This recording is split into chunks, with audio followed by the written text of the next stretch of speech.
Good morning, boys and girls. Today we'll discuss the treatment of psychosis. So, before going into the drug treatment of psychosis, which also includes a specific case called schizophrenia, we'll let us discuss a little bit about the concept of the antipsychotic drugs. Earlier, these antipsychotic drugs or the drugs used in psychosis were termed as major tranquilizers. So, this term has now been discarded as it created confusion with another loose term, minor tranquilizers, which is basically a misnomer for anxiolytic and sedative. So, this term also has been abandoned, and the present usage in USA tends to favor the term antipsychotic drugs. Rather, in many of the uh, Indian psychiatry books or the psychiatrists, they used to term all these drugs as psychotropic medications. So, the antipsychotic drugs are broadly defined as the drugs which are effective in the treatment of schizophrenia and other agitated states. The term is broader and descriptive, but is not befitting as all types of psychosis do not respond to this category of drugs.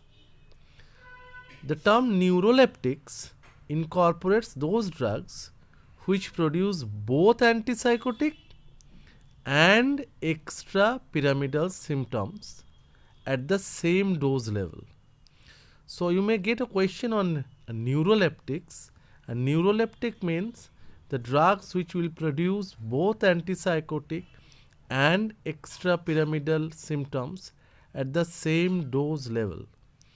However, after the emergence of newer drugs like clozapine and its congeners, it has been established that the antipsychotic action and the extrapyramidal effects are not linked to one another. And after this, the newer drugs which are having potent antipsychotic actions with negligible and extrapyramidal side effects are labeled as atypical neuroleptics.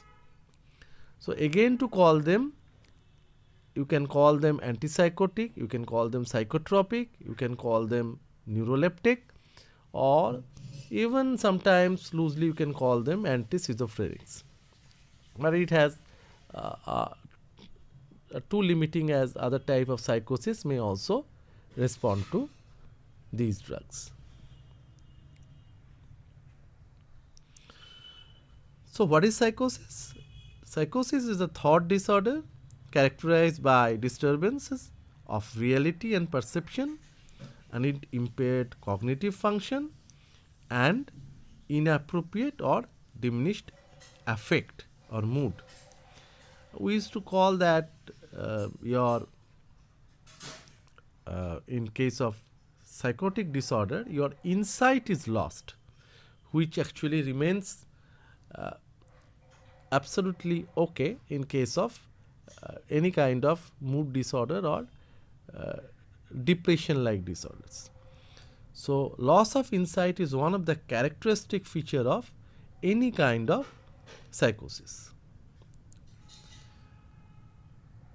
Schizophrenia is a particular kind of psychosis which is characterized mainly by a clear sensorium but a marked thinking disturbance. And you will be surprised to hear that in case of schizophrenia, the intelligence level of that person remains absolutely normal. And therein lies a big problem. I mean, in certain types of schizophrenia, it's very difficult to diagnose a case as the person is so intelligent that it's difficult for a clinician to categorize it as a disease or to understand whether the patient is actually telling the truth. As I said, we are actually discussing different drugs which are used in psychosis or psychotic disorders. But there are certain drugs which may be responsible for producing psychosis. So those drugs are called psychosis producing drugs, and they have definitely uh, opposite action to that of the drugs which are termed as psychotropic medications or antipsychotic drugs.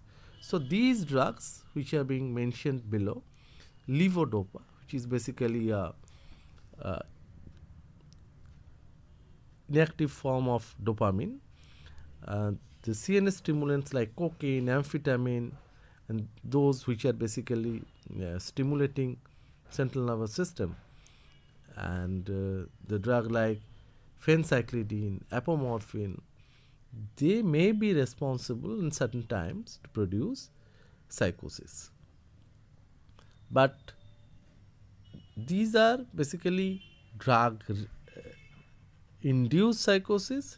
So if you can stop the medications and give some kind of intervention, most of the times these things are curable.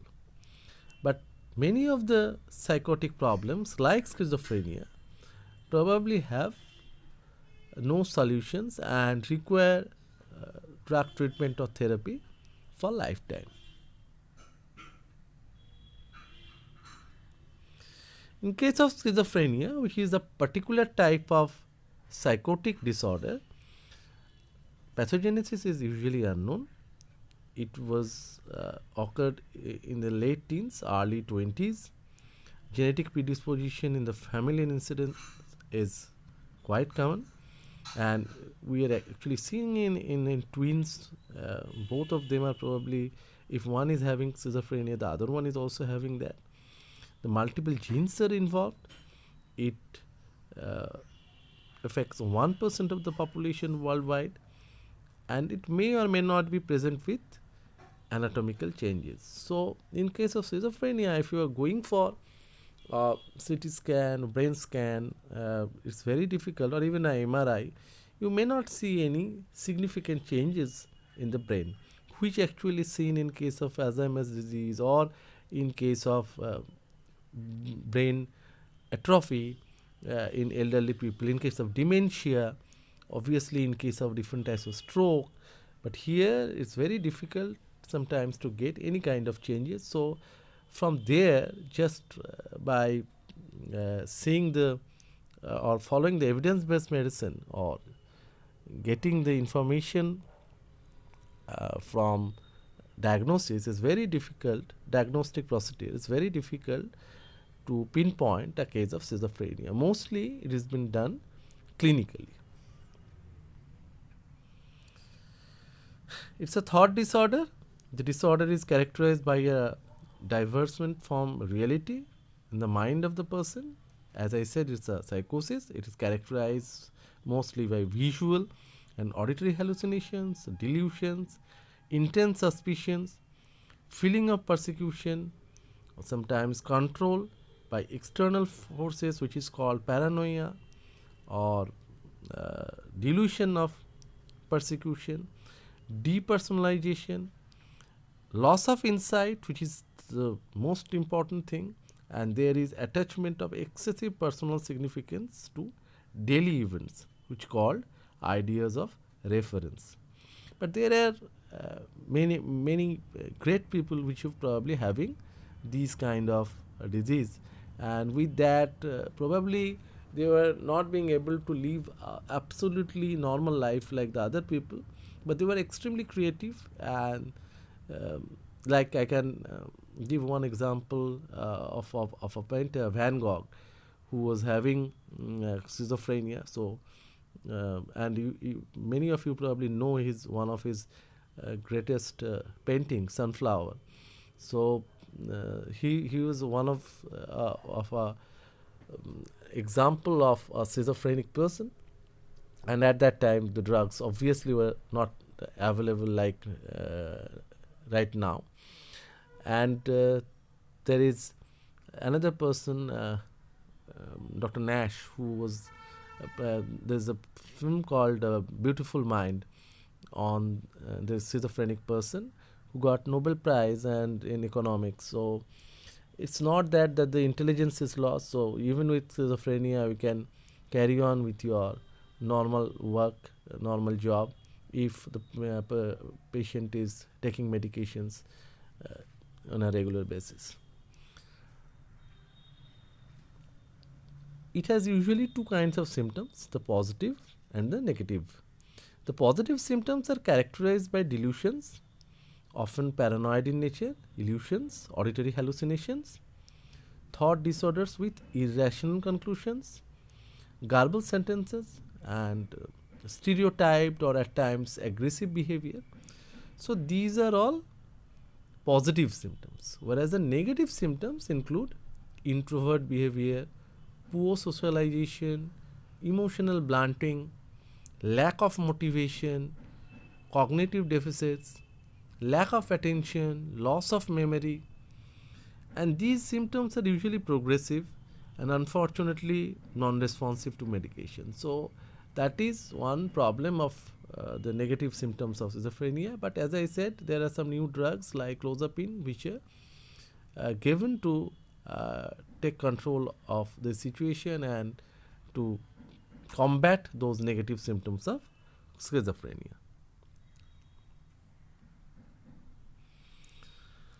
So there are different kinds of biological correlates which we may correlate with schizophrenia: genetic factors, the neurodevelopmental anomalies or abnormalities, and the environmental stressors. So these may produce, or these may be important precipitating factor in case of thought disorders, any kind of thought disorders or psychotic disorders, not only in case of schizophrenia. It is characterized by several structural and functional abnormalities in the brain, but every time it is not possible for you to get that diagnostic result with the help of a scan. But sometimes you will see enlarged cerebral ventricles, there will be atrophy of cortical layers, and maybe reduced volume of the basal ganglia. So all these are the characteristics of schizophrenia, but every time in each and every schizophrenic patient you shouldn't expect to get all these characteristics.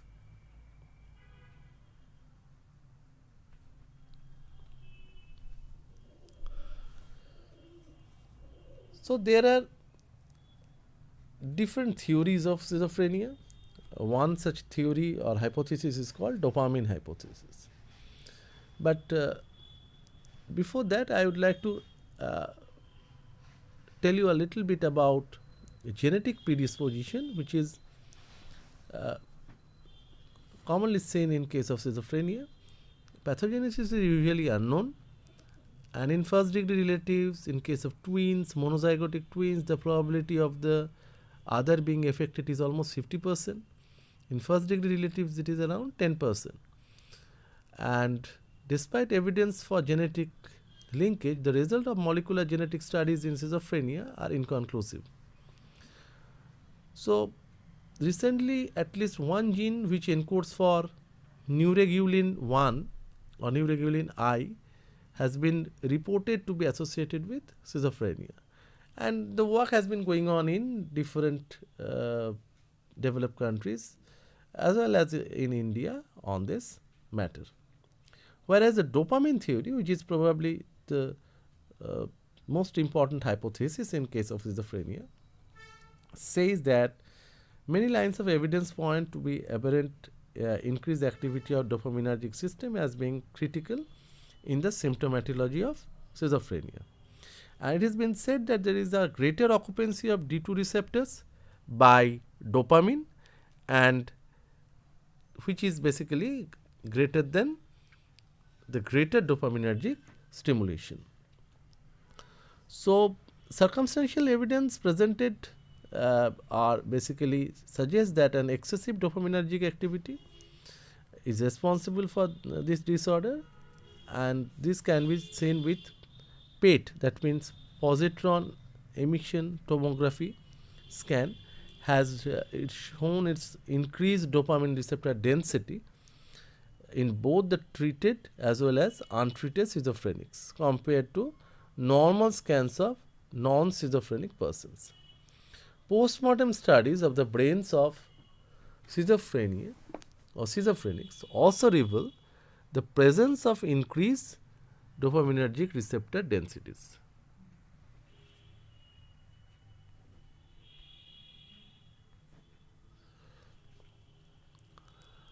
Now, the drugs that increase the central dopaminergic activity, such as levodopa, amphetamine, apomorphine, as I said before, may aggravate schizophrenia, or those are the drugs which are responsible for causing different kind of psychosis. Most antipsychotic drugs act by blocking postsynaptic dopamine receptor, that is D2 receptor in CNS, and specially there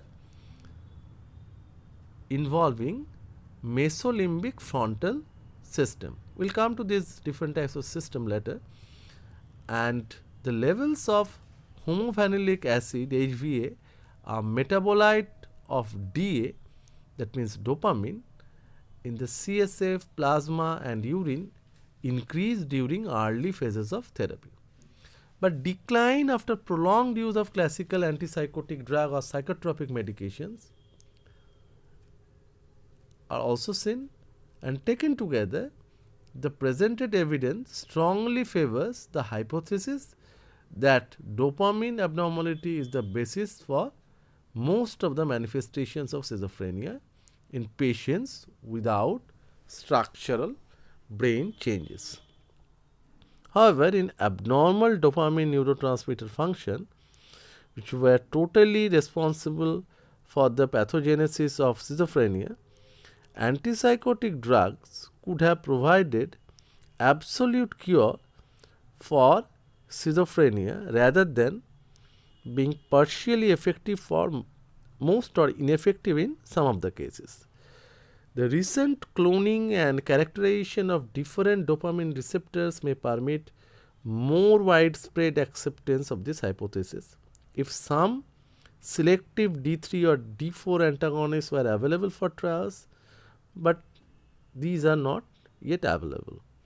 So, the typical antipsychotic drugs like haloperidol, like pimozide bind to D2 receptors more strongly than other dopamine receptors, where atypical neuroleptics like clozapine, olanzapine, they have little effect on dopamine receptors but bind more tightly with serotonin receptors like 5-HT2 or D4, or sometimes with alpha 1 and H1 receptors. The later drugs, that means the clozapines, they are not only possessing the greater efficacy, but it exhibit fewer side effects or adverse drug reactions. So, that is one of the advantage of those drugs over the classical drugs. And the extrapyramidal toxicity is more with the classical drugs, which is lesser with the newer drugs.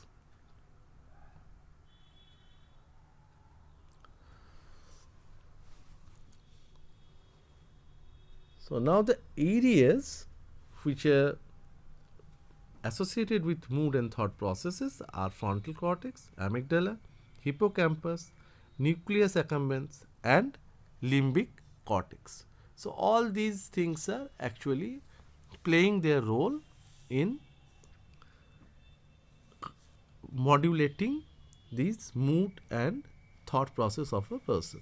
All antipsychotic drugs act as antagonist of dopamine receptor. So, for you, just remember, though all those things are, areas are responsible for mood and thought processes, but ultimately they are the antagonist of dopamine 2 receptor, D2 receptor, and sometimes D3 and D4 receptor. And few of the newer drugs, they are acting on serotonin receptor, histamine receptor and alpha 1 receptors. Now, if you summarize,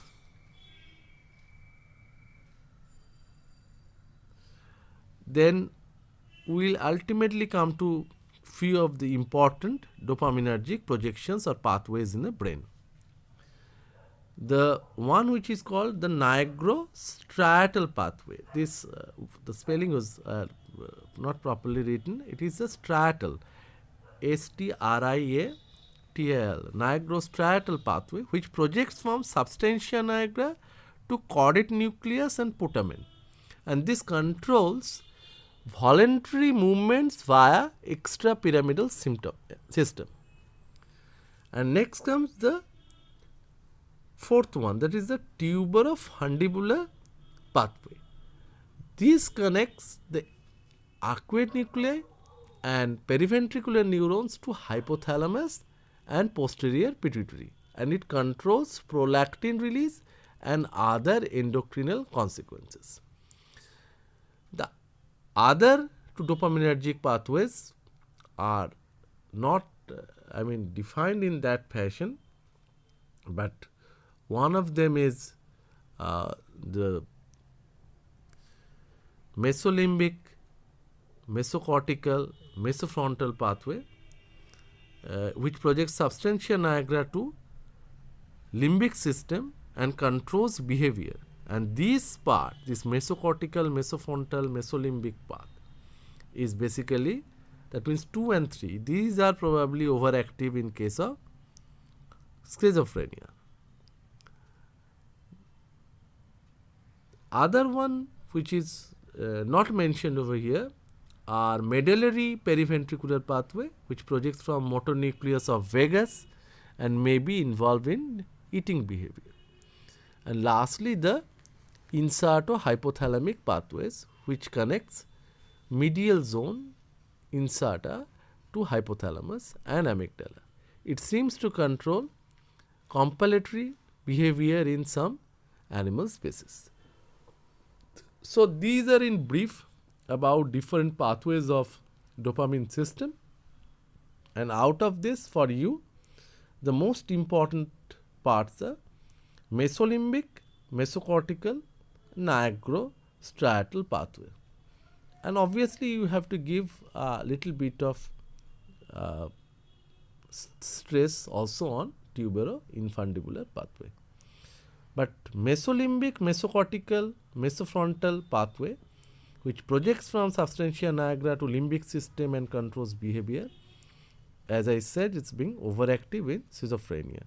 Whereas in case of nigrostriatal pathway, which projects from substantia nigra to caudate nucleus and putamen, controls voluntary movements via extrapyramidal system. So you can understand these two are extremely important. Whereas tuberoinfundibular pathway is basically related to release of prolactin. So it is related to hypothalamus, posterior pituitary, and release of prolactin. So all these things will contribute in the development of a psychotic disorder. And here you will see that different pathways are being demonstrated. All these 4 pathways which are being mentioned earlier is being demonstrated over here, and here you see the different glands, pituitary glands, the cerebral cortex, all the things, and with the different colors, all these pathways are being shown over here.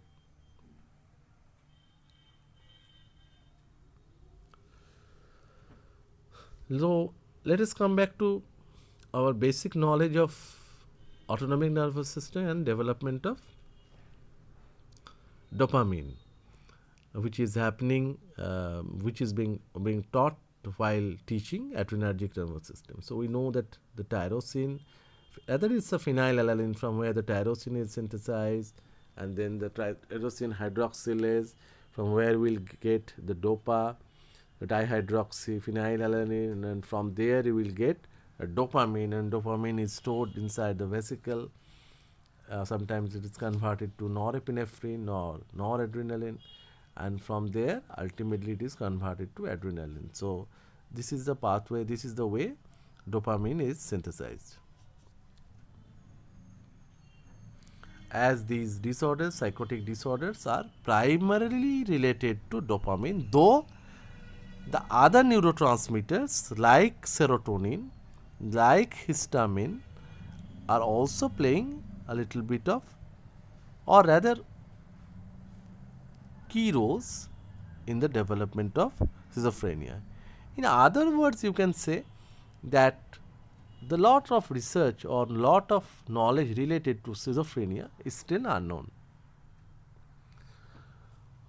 So, this is the way the dopamine is synthesized, and it is being ultimately stored in the vesicle. From there, the dopamine is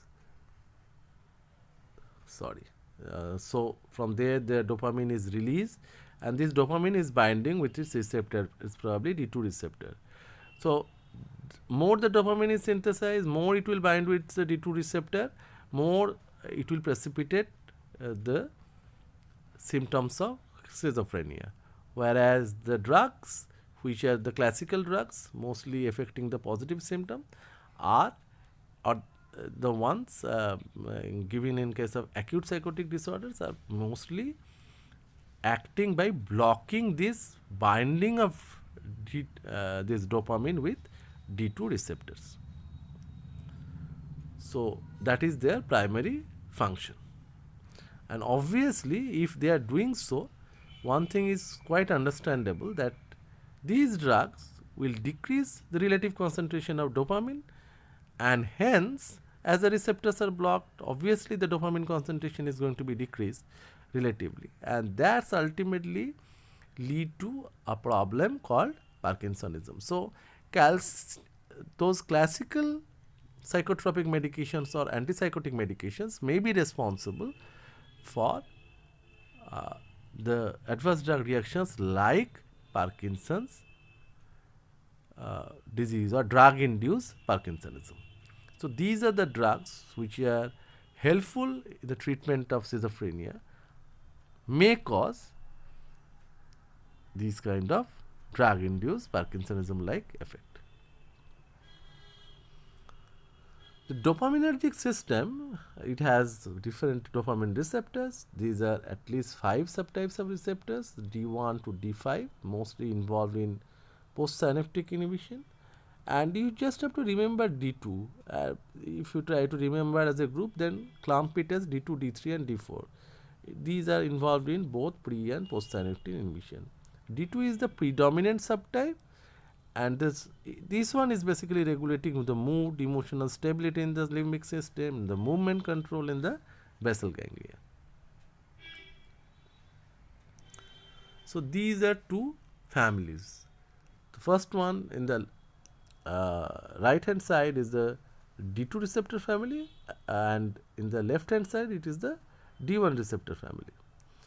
Now you just see the schematic structure, and the second messengers are the similar, the cyclic AMP, but the D1 is acting via GS protein, whereas the other one is acting via GI, that means the inhibitory protein. The potassium currents are also there in the right hand side in the D2 receptor family, and you see the voltage created calcium channels are also being down regulated in case of D2 receptor family, whereas in case of D1 receptor family it was being acted by phosphatidyl inositol phosphate hydrolysis pathway. So now come to the right hand side, where you will see the clump of receptors, as I say, D2, D3, D4, and these are mostly responsible for the problems in schizophrenia. And the drugs which are being effective in case of the classical drugs are primarily blocking D2 receptors, whereas the distribution of D1 and D5 receptors are primarily in the stratum, neocortex and D5s are in hippocampus, hypothalamus respectively, whereas D2 receptor is primarily located at substantia nigra, striatum and pituitary gland.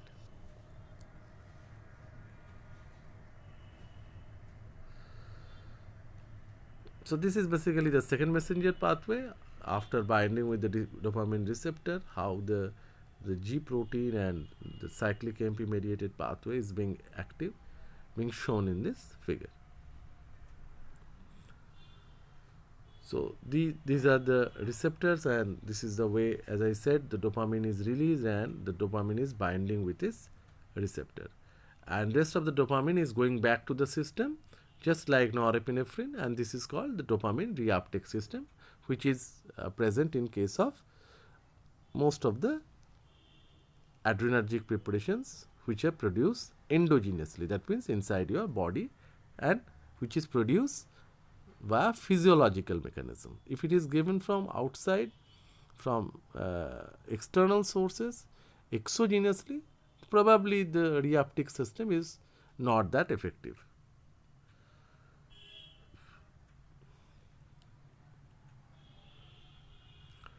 So just to summarize the thing, you just see the dopamine receptor, how it is being coming inside. There is a presynaptic zone, there is a postsynaptic zone, there is a postsynaptic dopamine receptors.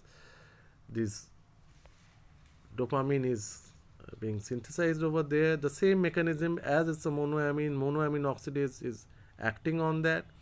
There is dopamine autoreceptor by which it may be, it is also controlling the release of dopamine, and once it is released, it may bind with the postsynaptic cells and the dopamine receptors. Both D2 and D1 receptors are there. D1 receptor is also present at the presynaptic level.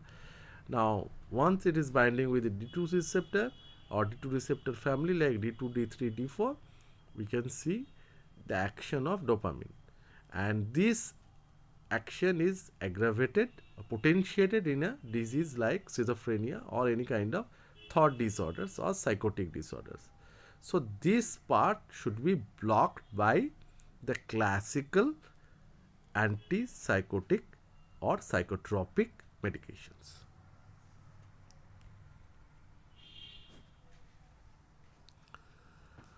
Now, when we are talking about treatment, we know that schizophrenia is for life and there is no permanent remission. It's not that you will stop the medications and you are absolutely cured. The term no remission means we don't have any curative drug. The drugs we are using are actually used for suppressive purpose. So we'll suppress the symptoms, we'll suppress the most of the clinical features, and the patient may live a kind of normal life, but patient should be on medications. So different treatments are being devised. Initially it was the hydrotherapy which is being suggested, pouring of cold water in a stream from a height of at least 4 feet onto the forehead. It is one of the most certain means of subsiding violent maniacal excitement, and that we have ever been tried. It wrote an anonymous physician in the early 1800s. So you just think at that time there was nothing available to treat these cases. In the time of Van Gogh, nothing was actually available. So that was the real problem. There was different antipsychotic drugs in the lobotomics, the 1940s. The first useful drugs were being invented, isolated. They are called phenothiazines, and they are used initially as a pre-anesthetic medication, but quickly they are being adopted by psychiatrists to calm down their mental patients. In the 1955, we have seen the invention of chlorpromazine, which was developed as an antihistaminic agent in the laboratory in France, but chlorpromazine is basically one of the drug which is used in case of schizophrenia till 20-30 years back as a primary drug.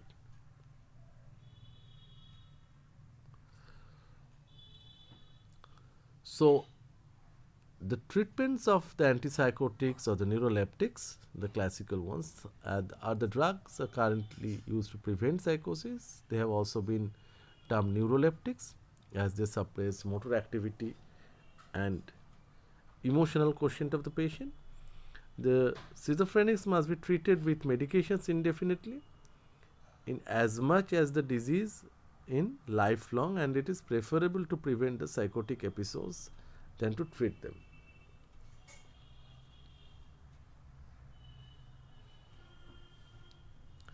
Although the antipsychotics and neuroleptics are drugs used mainly in the treatment of schizophrenia, they are also used in the treatment of other psychosis associated with depression and manic depressive illness. And the psychosis is basically associated with sometimes the Alzheimer's disease. And these conditions are lifelong and probably disabling for the patients.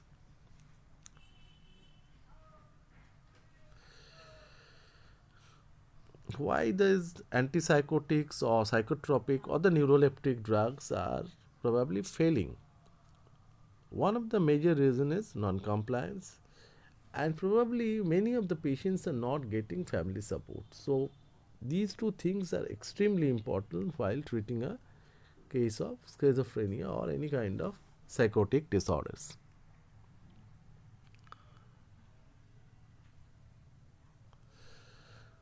The classical drugs, the older drugs, there are major groups. The phenothiazines.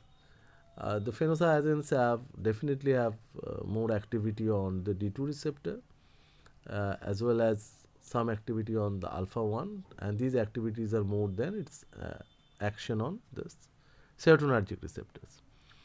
The thioxanthines, where also you will see effect on both dopamine and the serotonergic receptor, and lesser activity on the D1 receptor.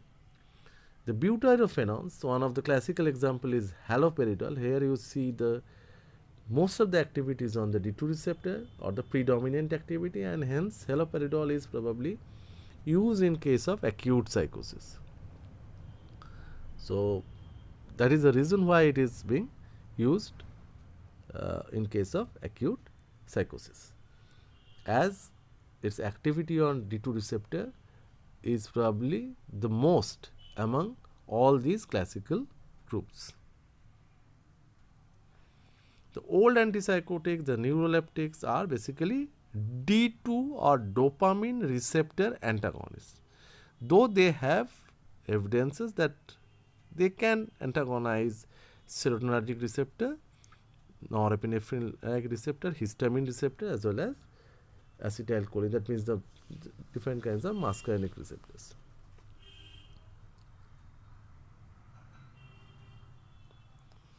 It appears that the specific interaction of antipsychotic drugs with D2 receptors is important to their therapeutic action, and the affinities of most older classical agents for the D2 receptors correlate with their clinical potencies as antipsychotics.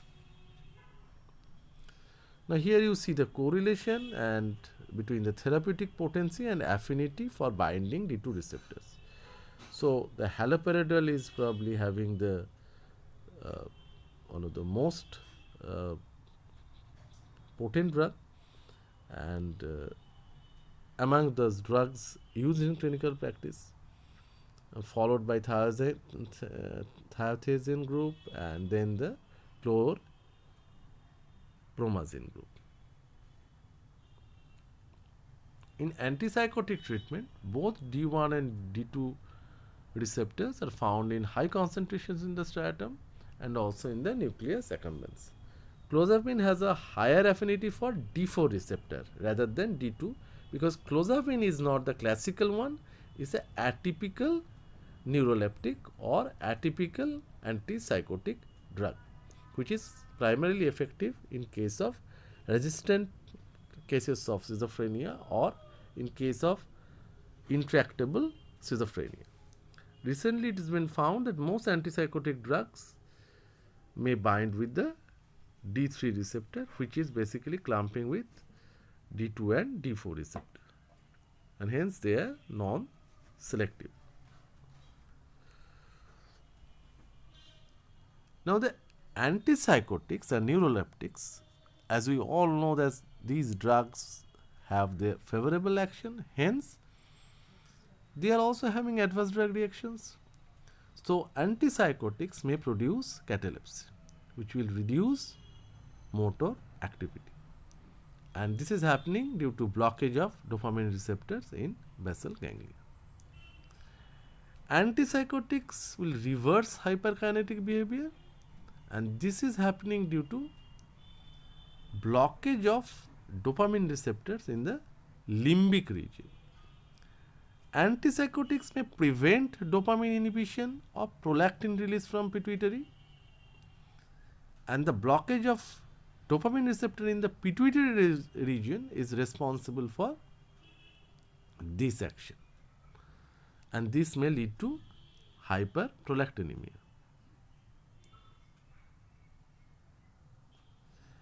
These classical drugs, these are absorbed but incompletely, have due to high fast pass metabolism. Bioavailability is moderate. Most are highly lipid soluble, protein bound, and they are having slow elimination, so they can be stored in the body. The duration of action is longer than expected. Metabolites are present and relapse may occur. So weeks after discontinuation of the drug, you may see that this relapse, and it will start its action also once you prescribe this drug after a certain period of time. They are metabolized completely, and most of them are having active metabolites, though they are not important for their therapeutic effects. There is only one exception, that metabolite of thioridazine is basically called mesoridazine, which is more potent than its parent compound. Otherwise, you did not have to think much about the active metabolites. They are excreted almost completely, and elimination half-life is around 10 to 24 hours. The example of phenothiazines are allopathic, the piperidine and the piperazines. The chlorpromazine, thioridazine, flufenazine, triflupromazine, these are all examples of these group of drugs. If you place it in the curve and see the effect, that means dose response curve, and if you see the potency, the effect, you can clearly say that piperazine is probably the most potent one, but their efficacies are almost similar. Whether it's a aliphatic one or a piperidine one or a piperazine one, whatever may be the group, efficacy is almost the same, but the most potent one, that means lesser drug dose is required for piperazine group of antipsychotic agents.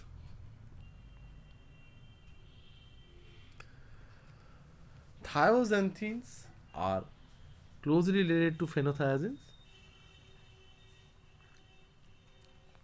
The examples are thiazines and chlorprothiazine, and these drugs are not used in that sense in present day practice because of the invention of newer drugs like olanzapine, then the drug like quetiapine, risperidone. So these are the newer drugs. They are coming up even after the invention of clozapine. So these are only for your bookish knowledge, or just for knowing this aspect of that these drugs are still existing for the treatment of schizophrenia or any psychotic disorders. The butyrophenones are obviously used. These haloperidol and droperidol, these are very useful drugs in case of acute schizophrenia, so or acute psychotic disorders. And the chance of having a rabbit syndrome or extrapyramidal disorder is most with this kind of preparations, as they are having the most potent action. They are also showing the risk of this extra pyramidal syndrome.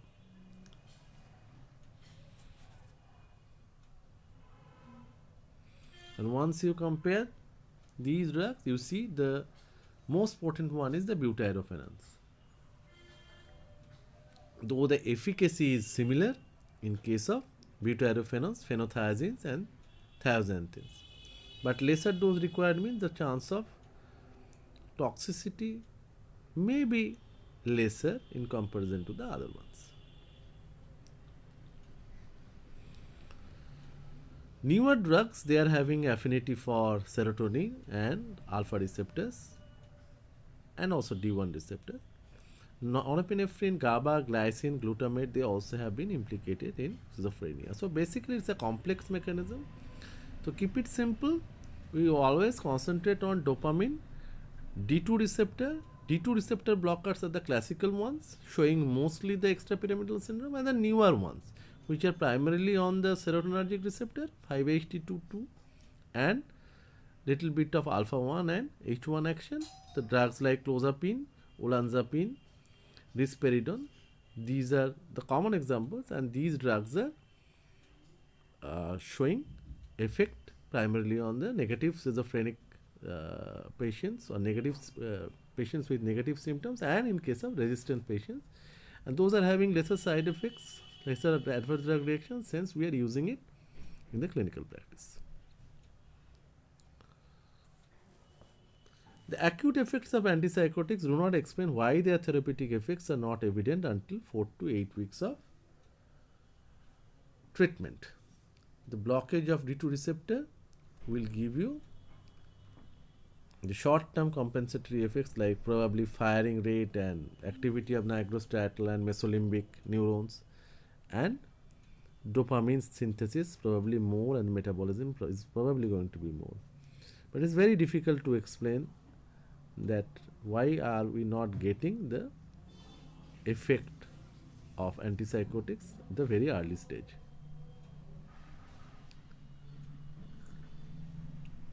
So at the presynaptic level, if you block D2 receptor, the compensatory effect is firing rate and the activity of nigrostriatal and mesolimbic dopamine neurons increase in dopamine synthesis. Whereas in the postsynaptic level, whatever maybe the dopamine is synthesized, you are blocking the end receptors.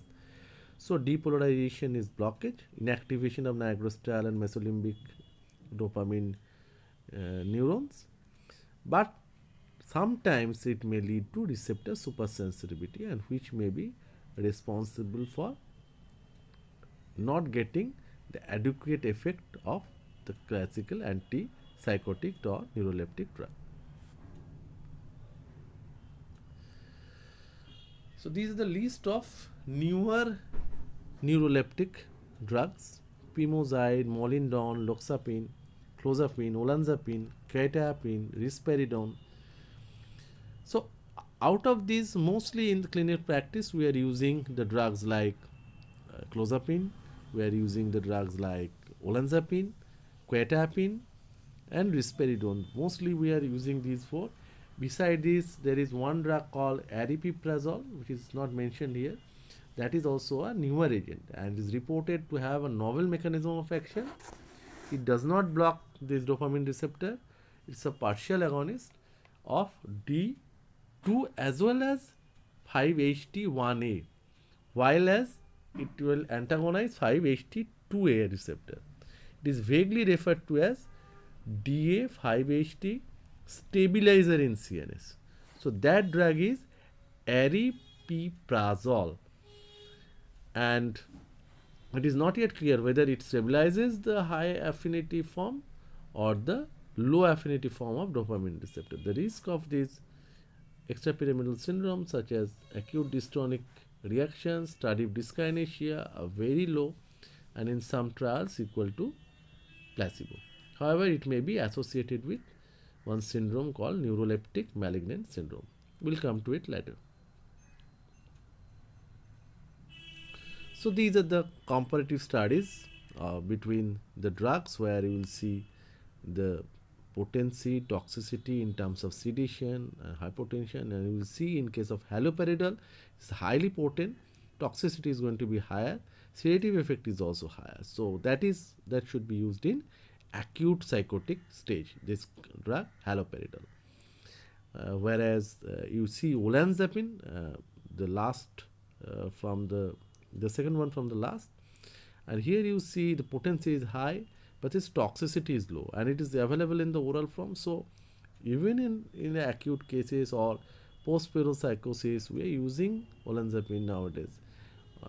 Wherever it's possible to give oral form, and in case of injectable form, we are always using haloperidol. So this is the drugs which are actually commonly used in clinical practice, and here it's been shown how the action of different drugs are varying from receptor to receptor. So these are the common receptors which are involved, and this relative affinity towards different receptors are changed. As these are being changed, you see the clozapine and risperidone, they probably have a different kind of action, though they are being active on the same thing. I mean, they are the drug of choice in case of same disease, but in different situations. And here you see that clozapine and risperidone are absolutely acting differently, or their relative sensitivity towards the receptor blocking is different from that of haloperidol and chlorpromazine, which are the classical neuroleptic or antipsychotic agents. The clinical problems which we are facing while giving these antipsychotic drugs, the first thing is failure to control negative effect, which is usually nowadays done by the drugs like your clozapine and risperidone. So these drugs are commonly used. The significant toxicity which we are observing is the Parkinson-like syndrome, the tardive dyskinesia, the autonomic effects, the drug-induced Parkinsonism, the endocrine effects like release of prolactin, the cardiac effects, its action on the muscarinic and the alpha-1 receptors was probably, and the beta receptors probably responsible for this. So cardiac arrhythmia is very common. And these are also related to poor concentration. So this is the nigrostrial pathway. Here you see on this side the substantia nigra, from where this going to corpus striatum, and here lies the acetylcholine neuron. The GABA neuron is also present, and inhibition of motor activity is happening because this one is probably having, the drugs are probably having effect on both. And here you see the GABA neuron, which is basically connecting this pathway. So many pathways are connecting these substantia nigra and corpus striatum. One is the GABA neuron, another one is the dopaminergic neuron, and these are being interconnected with GABA neuron.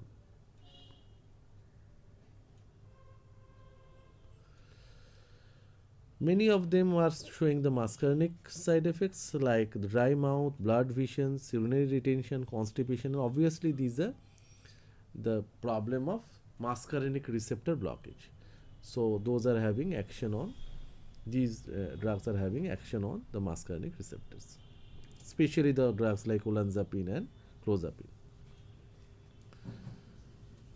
The drugs which are having action on alpha adrenergic receptor will show orthostatic hypotension, and that has been seen with chlorpromazine and thioreutazine. Chlorpromazine is one drug which is also used in intractable hiccup, other than this use in its use in antipsychotic drug. Also, this drug chlorpromazine can be used as anti-emetic drug. Because the activities are same, they are blocking the dopaminergic receptors. That means the D2 receptor. And the chance of sedation is higher with risperidone and haloperidol because of their activity against the H1 receptors. In lactotropes, in pituitary, if there is a blockage of D2 receptor, it will lead to concentration of prolactin, and it may produce breast engorgement and galacturia. There is one kind of syndrome that is called neuroleptic malignant syndrome, which is very rare, but it's a serious side effect, and it proves to be lethal. And here your drug of choice to treat this case is dantrolene sodium, which is a directly acting muscle relaxant. It occurs in patients hypertensive to extrapyramidal effects of antipsychotics. It may be due to rapidly blockage of excessive postsynaptic dopamine receptors may be responsible for this. It begins with muscle rigidity, marked muscle rigidity, sweating is impaired, fever may ensue, and the autonomic instability, the increase in the creatine kinase level, isoenzymes are elevated. So basically these patients are probably having prone to this kind of syndrome, and it's a life-threatening one. And as I said, the treatment of choice is directly muscle relaxant, direct acting muscle relaxant, that is dantrolene sodium. Usually in the injectable form, it blocks the calcium channel. So other than dantrolene, you can use diazepam and bromocriptine. It will help you a little bit, and you can use some kind of anti-Parkinsonian drug, but ultimately your life-saving drug is going to be dantrolene sodium. These antipsychotics have different drug interactions. It has additive effects with sedative. That means the sedative effect will be potentiated. It will cause dry mouth, retention of urine, and all these things. So if you prescribe it with anticholinergics, again there will be a problem for the patient. If you prescribe it in allergic patients who were probably taking antihistaminics, again the patient is having problem because it is showing additive effect. If you are giving it with the alpha blocking agent like Brazosine or some other drug to tackle hypertension with schizophrenia or psychotic disorders, then the chance of syncope or hypotension is more, and chance of arrhythmia is definitely more if you are prescribing in a cardiac patients who is already on antiarrhythmic drugs. So to summarize,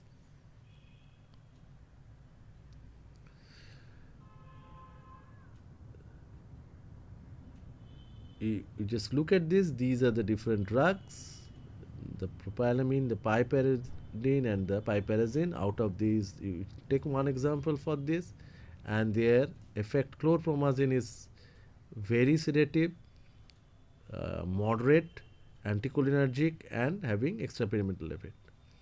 The piperazine, like thyroidazine, moderately sedative, very anticholinergic, and fewer extrapyramidal effect. Piperazine is probably having less sedative, less anticholinergic effect in comparison to the others. Where you come to the atypical drugs, the clozapine, risperidone, olanzapine, these drugs are commonly prescribed nowadays due to its lesser adverse drug reactions. Now look at the right hand side of the aspect, the psychological effects, the antipsychotic, the impaired performance, sedations. It is basically related to cortex and limbic system, the mesolimbic system, the D2, that is the dopamine receptor blockage, the nigrostriatal, that is the basal ganglia. From there you see the tuberoinfundibular, which is ultimately affecting the pituitary gland, and increase in prolactin is responsible for this. So the endocrine effects may show the galacturia, gynecomastia, weight gain, and there may be different movement disorders like as I mentioned before, the Parkinsonism, that is the drug-induced Parkinsonism, akathisia, dystonia, dyskinesia, and tardive dyskinesia. Now, if all these things happen, these adverse drug reactions happen, starting from these akathisia, drug-induced Parkinsonism, dystonia, rabbit syndrome, that is perioral tremor. How will you treat these cases? These are the important aspects, because these extrapyramidal symptoms are characteristic of most of the classical antipsychotic drugs. So let us start with the first one, dystonia. It is characterized by spasm of muscles of tongue, face, neck, and back. Mechanism is not known. Treatment may be given by using antihistaminic and anticholinergic drug like diphenhydramine, promethazine. Akathisia, which is characterized by uncontrollable motor restlessness without any involvement of anxiety. So mechanism is again not clear. The use of a non-selective beta blocker such as propranolol or drugs like diphenhydramine will give you relief. Drug-induced Parkinsonism. It results due to disturbance in the dopaminergic and acetylcholine balance, as you know, in the level of basal ganglia because of D2 receptor blockage. So as a result, cholinergic influence dominates over dopaminergic system, leading to Parkinson-like syndrome. So in that case, the treatment can be restored by giving, as you all know, the centrally acting antimuscarinic drug, that is the atropine substitute, and it is being taught in your prescription classes as well as in your therapeutic problem classes, the drugs like trihexyphenidyl, benjhexol. So these are your drug of choice in case of drug-induced Parkinsonism. Neuroleptic malignant syndrome already you have discussed, and your ideal treatment of choice is dantrolene sodium, though you can use drug like diazepam. And the commonest culprit for this neuroleptic malignant syndrome is drug like haloperidol or flufenazine. Perioral tremor or rabbit-like syndrome or rabbit syndrome is a rare disorder, may occur after long-term use of a potent classical neuroleptic and is characterized by rapid chewing movement made by the patients akin to those made by rabbits. These respond with anticholinergic and anti-Parkinsonism drugs. So in this case again there is no such treatment available, but the drugs which are being used previously may be useful sometimes, like diphenhydramine, but most of the times this is not being controlled with any drug. And last one is the tardive dyskinesia. This is the late occurring syndrome characterized by involuntary orobuccal lingual dyskinesia. It has been proposed that to counteract a long-term dopamine receptor blockage by a neuroleptic, the striatal nerve cells synthesize newer dopamine receptors which are supersensitive to even small amount of dopamine. So when dopaminergic activity is increased due to supersensitivity of dopamine receptors in the striatum, there is a decrease in the cholinergic activity with an ultimate decrease in GABA release, that means release of gamma amino butyric acid synthesis. This decreased release of inhibitory neurotransmitter ends up in the increase in involuntary motor activity. Now, with this background in your mind as a pathogenesis, three pharmacological approaches could have been done to manage this case, to decrease the dopaminergic overactivity. This can be done by raising the dose of neuroleptic itself, but it may not help as a neuroleptic. To increase cholinergic activity, to start with all the anti-Parkinsonian drug, anticholinergic drugs should be withdrawn at once. Thereafter, the choline or lecithin can be used, but the doses required are very high and the success rate is poor.